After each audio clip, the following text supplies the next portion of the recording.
2024, cars have gotten more expensive, if you can believe it. When I made this video last in 2023, the average price of a vehicle was somewhere in the mid 40s, and now that has increased to high 40s. Some months we have almost hit that $50,000 mark for average price of a new car, which makes videos like this super important because there are really good machines available for sub $30,000, and that's an important mark, sub 30K. Every single vehicle on this list, you can go to Car Gurus, Cars.com, Auto Trader, whoever you want right now and find brand new examples for under $30,000. Some of them might be 29, some of them might be 22, but the fact remains all of them can be found for under $30,000 or well over $10,000 to $15,000 less than the average price of a new vehicle. So this video is super important. A lot of you have been clamoring for it,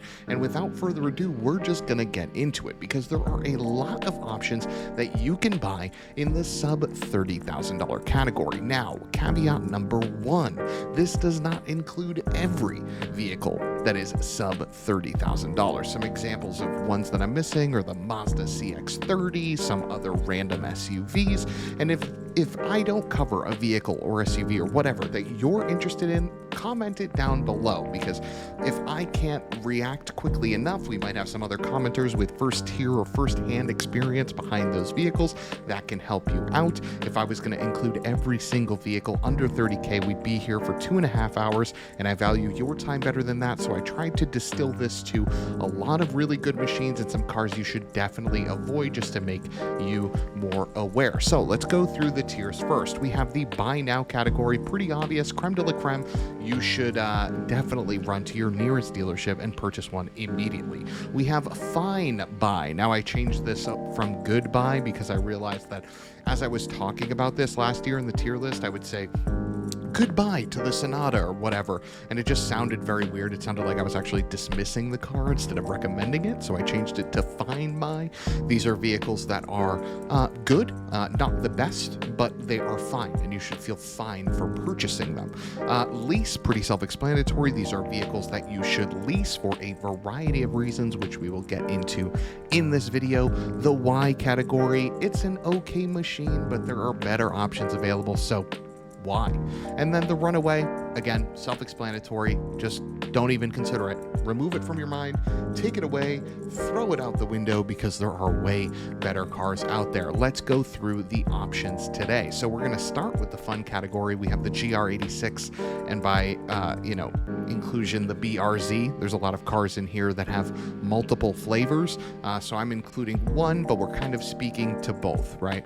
There's the WRX, the Miata, the Sonata, the Camry, the Legacy, the Nissan Leaf, the Toyota Corolla, the Hyundai Elantra, the Jetta, the Sentra, the Civic, the Mazda 3, the Accord, the Impreza, the Prius, the brand new Equinox, the Nissan Rogue, the Corolla Cross, the HR-V, the Hornet, the Eclipse Cross, the Taos, the CX-5, the Bronco Sport, the Crosstrek, the Kicks, the Trailblazer, the Escape, the Trax, the Maverick, the Santa Cruz, and all of these vehicles.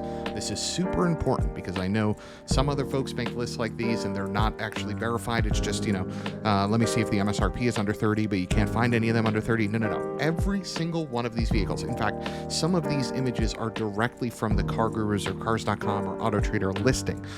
Every single one of these vehicles can be found under $30,000. You might have to expand past your state, but they are all available. Some are closer to 20, some are closer to like 29.9, but the fact of the matter is all of them can be found for $30,000. So let's start with the fun category because, to be frank, we have three really good options. We have the FRS BRZ or GR86, excuse me, I made the same mistake last year, crazy, WRX, and the Miata. So I am going to put the Miata in the Y category. Now, this may shock a lot of people, but my reasoning for this is very clear.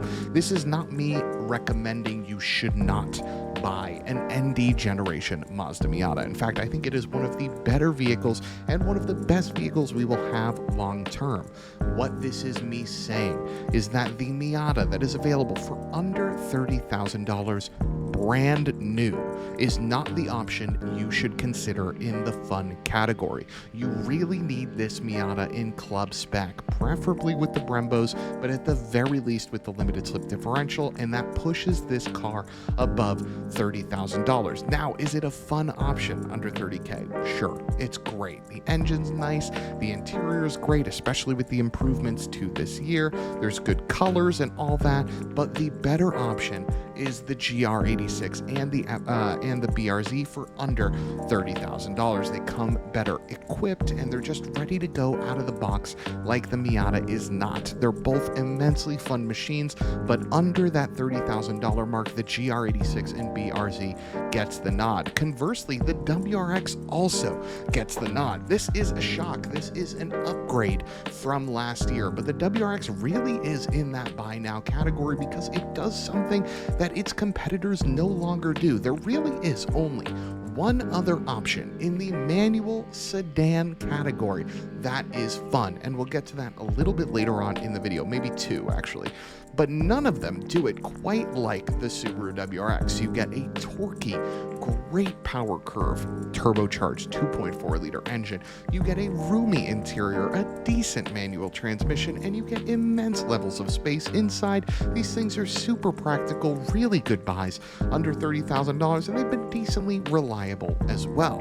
Now we get into the family sedan slash smaller, compact, mid-size, whatever. All these words kind of don't make sense, but we'll call this the Hallmark daily driver category, if you will. We start off with the Sonata, Camry, and Legacy. These are three. Actually, let's throw in the Accord into this mix because these four sedans kind of do battle head to head against each other. We're instantly going to put the Legacy in the runaway category. This thing is old.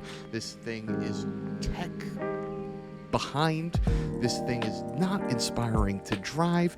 Yes, it might have all-wheel drive. Yes, it might have a lot of space, but you can get all-wheel drive and a lot of space in all the other options, so just stay away from the Subaru Legacy. It doesn't really do anything right. The same is true for the Outback in this category. Just stay away from the sub $30,000 Subaru larger option. It's just not right for that space, which leaves us with the Sonata, the Camry, and the Accord. Now, these are all very interesting.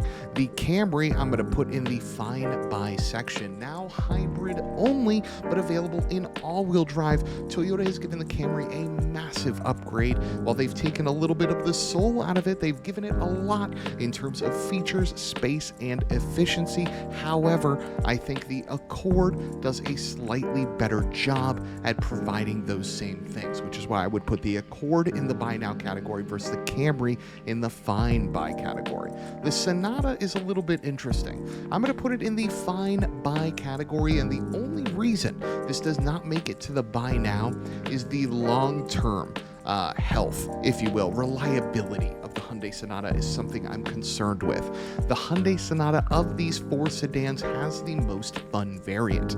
You can get the 2.5-liter turbo in the Sonata N line, and the thing is a one-wheel peel, wheel-spinning machine. It's so much fun. That model is a little bit over $30K, which is why it's not in this like insta buy now category.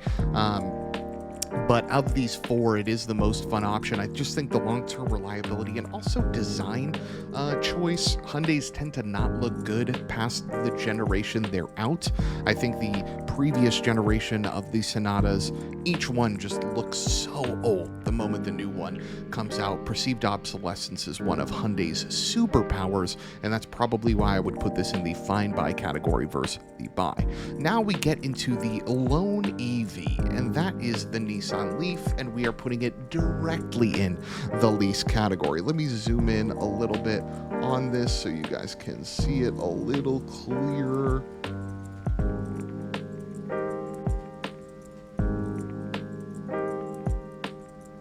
Perfect. The reason why I'm putting the Nissan Leaf in the lease category is because the pricing for the Nissan Leaf lease, depending on where you are, can be absurd. If you are in the Colorado area, you can lease a Nissan Leaf for under $100 a month, in some cases under $60 a month. And for a new EV that gets a decent amount of range, has decent interior, decent power, you can't beat that. You really cannot. For the price of like a week's worth of coffees, to get a brand new EV for 3 years is kind of nuts, which is why I would put this in the lease category. Don't buy one of these.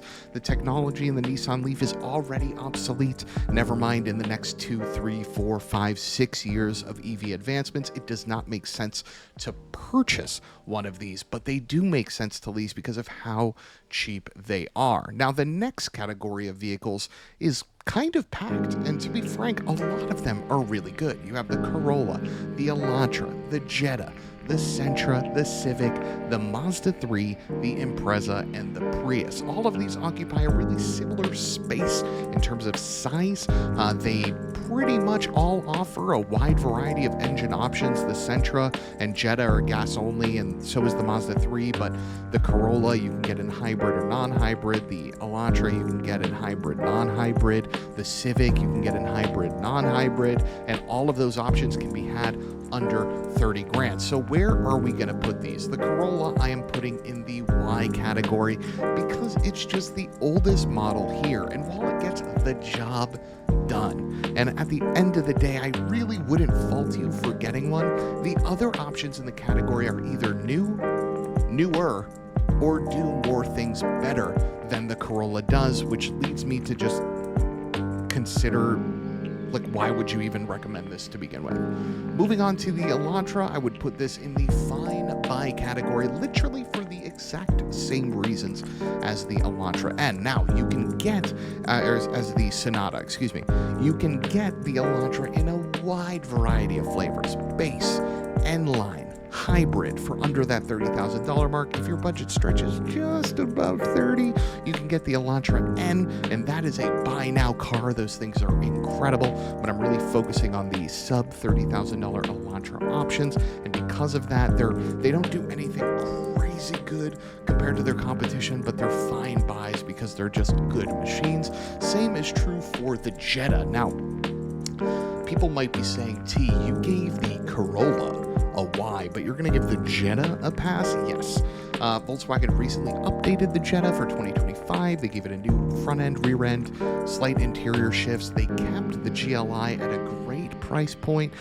Overall, there's just immense levels of space, good tech, and it's just a usable car. It's a good buy for the same reason the Camry is a good buy, even though it might not have the long tail efficiency of the Camry, but that's a different discussion. But either way, I wouldn't fault you for buying one of these, just like I would not fault you for buying the Nissan Sentra. You can get one of these closer for $20,000 versus the rest of these vehicles we've talked about are closer to 30, and it packs in so much for that. The next two vehicles, though, are instant buy nows, but for very different reasons. The Mazda 3 is one of the better drivers and better looking vehicles in this segment. What it lacks in space and just flat out like well-packaged interior, it makes up for in luxury and driving feel. They are awesome. You can get them in sedans, you can get them in hatchbacks. I've seen the turbo all-wheel drive models for under $30,000, which is a steal for what those vehicles provide. The Civic, though, is just for all the same reasons last year why it was on the list are true this year, but they added a hybrid too.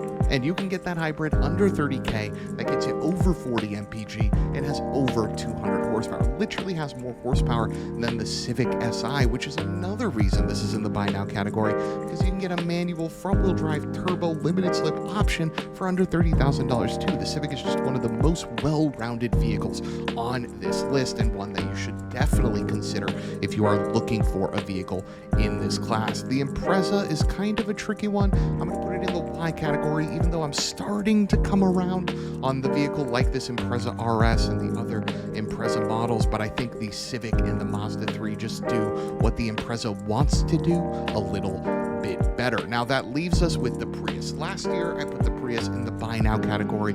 After having a lot more time behind the wheel, I'm going to put it in the fine buy category, and part of the reason is the Civic Hybrid is almost as efficient as the Prius hybrid, and it does it with better space. It does it with better rear passenger space. It does it with more trunk space.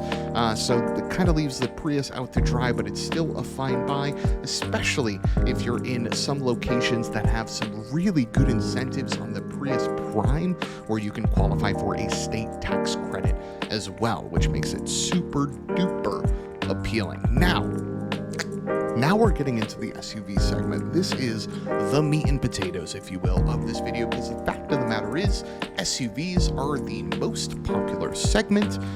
They sell the most, they have the most options, and they really need the most hand-holding in terms of understanding which ones are good, which ones are bad, which ones you should stay away from. So we'll start this list off with the Chevrolet options, of which we have 3. We have the Equinox, the Trailblazer, and the Trax, and these are all in 3 different categories. Run away as fast as you can from the Trailblazer. It is just lackluster in every respect. Maybe it looks better than other options, but past that, that's it. It's unreliable. It's just not well packaged inside, especially compared to its competition. It's just not a good thing. Chevrolet kind of swung and missed with that one. Fine buy though is the Trax, maybe teetering on buy now, if I'm being frank.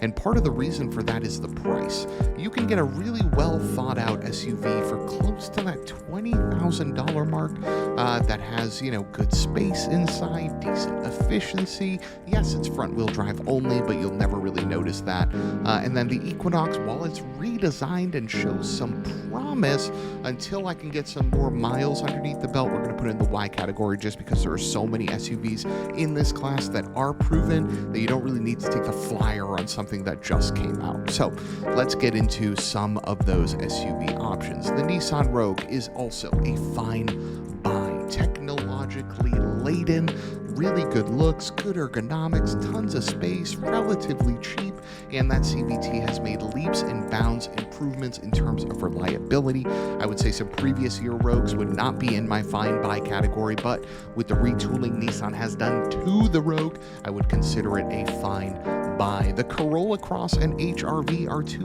very interesting options because they're kind of a little smaller than the Rogue RAV4 CR-V class. But you can get hybrid trims of the Corolla Cross. The HR-V tries to be kind of cheap, but I'm going to put them into different categories. The HR-V for me is in the Y category because it can get pretty expensive pretty fast. In fact, this HR-V, where I ripped this price from, was $28,000, and I would rather get a Nissan Rogue or some of our other SUV options than spend $28,000 on a Honda HR-V. Now, you can definitely get them cheaper, right? You can get it closer to that $20,000 mark, but once you start to add in the features that you want, I wouldn't even get one of these over a Civic, never mind some of the other SUV options we have. The Corolla Cross, though, I'm also putting in the fine buy category. It's available in hybrid. You can get it non-hybrid. You can get it with the blackout for all that stuff. You can get it under $30,000, no problem. If you can't find any close to you, just expand your search a little bit. You definitely will find some really just well thought out, and it solves a lot of the problems the Corolla has, which is nice. Run away as fast as you can from the Dodge Hornet and from the Eclipse Cross. These are just 2 SUVs that don't really do anything right.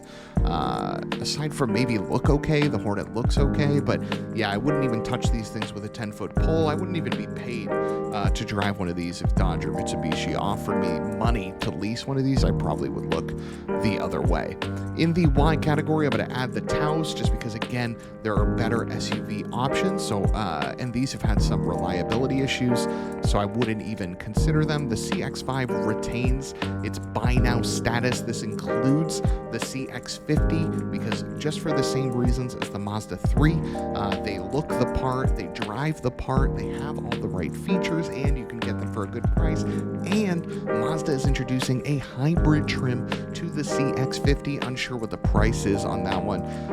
It might be a touch over the $30K mark, but that is a drivetrain borrowed right from Toyota, which is awesome. You get the Toyota reliability with the Mazda looks, which is super nice. Ford's Bronco Sport retains its fine buy status purely because it's the most roomy inside and it's semi-decent off-road, oddly enough. In the buy now category, I am adding another Subaru product, the Crosstrek.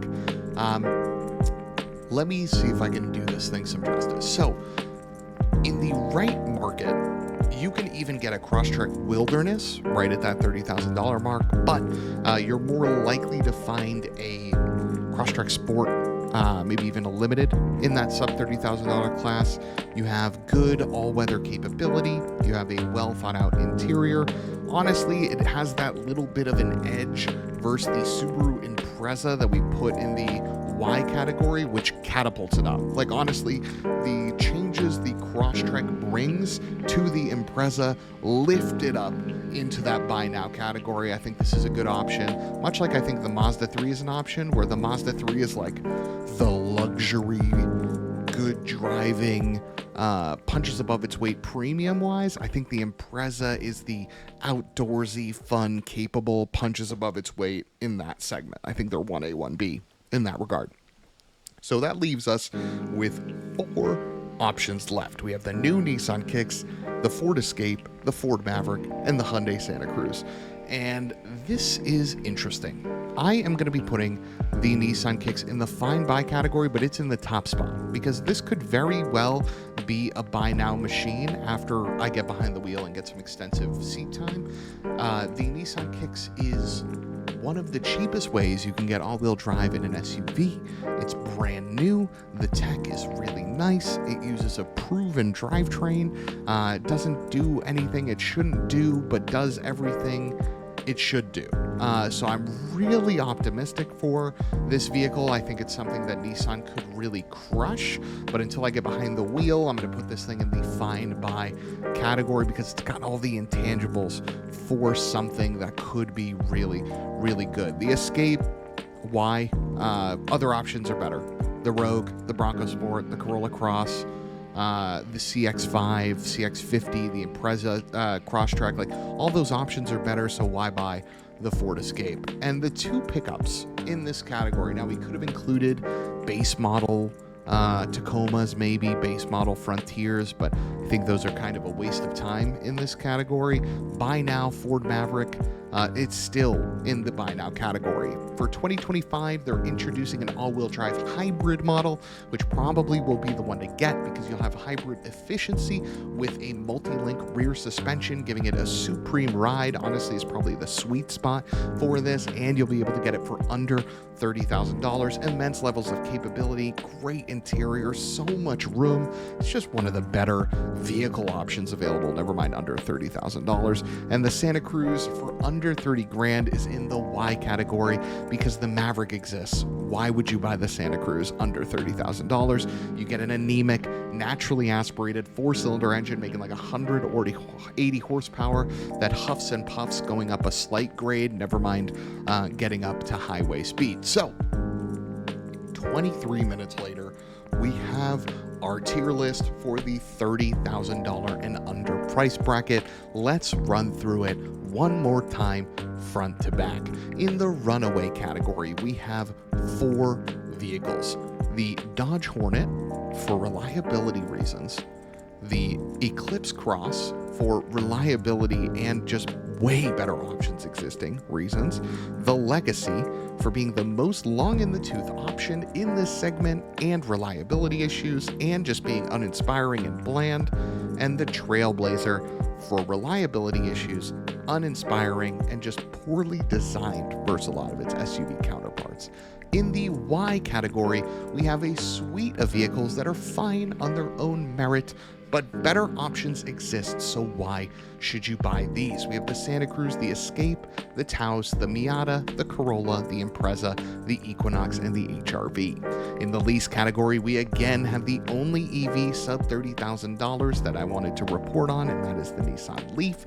You can get these for well under $100 a month with very little money down, making it cheaper than the price of a coffee. And if you got free charging, whether that's at work, whether that's at your apartment building, whether that's at your local grocery store, you can own one of these for so cheap over that 3-year span that lease is.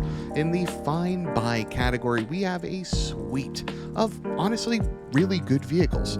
The Nissan Kicks, all new for 2025, offers so much value for money in terms of what Nissan packed into that. Same is true for the Rogue. It builds on the success of the Rogue and gives it hopefully some of the reliability it was lacking. The Bronco Sport, immensely capable off-road, well packaged, just some quirky looks, so that's kind of up to you. The Corolla Cross doesn't get that buy now category just because of price. They can get a little bit pricey, but you can get a Corolla Cross hybrid that's a really good machine for sub $30,000 that's pretty efficient as well. The Chevy Trax gives you a lot of what the Corolla Cross does, but for closer to $20,000. Now it's front wheel drive only, but that's fine for literally 90% of the places in the world. The Camry, the Sonata, the Elantra, the Jetta, Sentra, and Prius, all very good options for their respective class. It's just better options exist, which is why they're in the fine buy instead of buy now. And for the money shift buy now category of 2024, in the sub $30,000 class, we have the Ford Maverick, one of the best machines under $30,000. Never mind pickups, get yourself an all-wheel drive hybrid and enjoy every second of it. You have the CX-5 and CX-50, two of the best driving SUVs and two of the best looking SUVs in the segment, never mind under $30,000. You have the Crosstrek, which builds on everything the Impreza does and gives it some character and edge, which is fun under that $30,000 mark to be able to buy something that not only does the daily drive good, but has some character while doing it. We have the Mazda 3, which is one of the best looking vehicles in general under $30K, just like the CX-5, and it gives you some pretty good driving dynamics. And depending on where you are in the United States, you can get a turbo all-wheel drive hatchback or sedan under that $30K mark. That's a lot of car. That rivals the Audi A3. We have the GR86 and the BRZ, so much fun. And unlike the Mazda, under 30 grand, you can get a near fully loaded GR86 or BRZ, which is great. The WRX gives you a manual, turbo, all-wheel drive, well thought out, good space sedan for under 30K. You literally cannot beat that in the fun to drive segment. The Accord is just a mainstay. It's comfortable, it's roomy, it's got tons of tech, and the hybrid is super efficient. It's actually decently fun to drive too.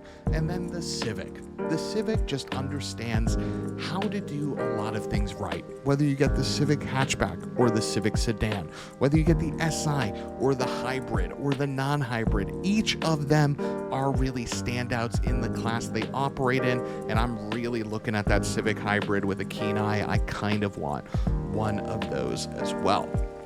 So let me know your thoughts about the tier list. I always enjoy throwing these together, and I think it's really important to show that not only a lot of options exist, but which ones you should consider and which ones you should run away from. This has been the 2024 Money Shift tier list for vehicles under that $30,000 mark. Let me know your thoughts in the comments, and if I missed your vehicle, again, put it in the comments, and I'll do my best to give you my thoughts as quickly as I possibly can.